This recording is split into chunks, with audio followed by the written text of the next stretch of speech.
سلام به یک شما دوستای گرامی و عزیز.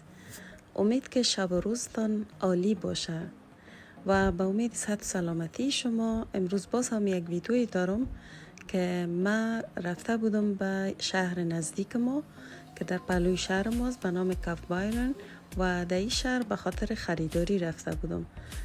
و اینجا مکانی بود که در یک مکان یا در یک ساختمان چندین فروشگاه با هم یک جای بود و خوبی ایجادی بود که در قسمت آخرش به خاطر مصروفیت اطفال بازیچه ها و وسایل بود که طفلا و کودکا بتانن در پولیزی که خانوادهشان خرید میکنن اونا هم سرگرم باشن.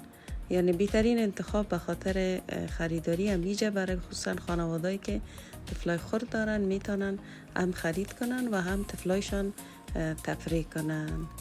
دیگه از شما اظهار سپاس میکنم که بیننده کانال رنگین کمان هستین و لایک و سابسکرایب میکنین و با امید از این که همیشه بیننده ویدیوهایم باشین و بتانم براتان از این ویدیوهای بهتر و خوبتر بسازم. دیگه فعلا شما باقی ویدیوها را ببینین و لذت ببرین و شب روزتان خوش، صحت و سلامت باشه دوستای عزیز.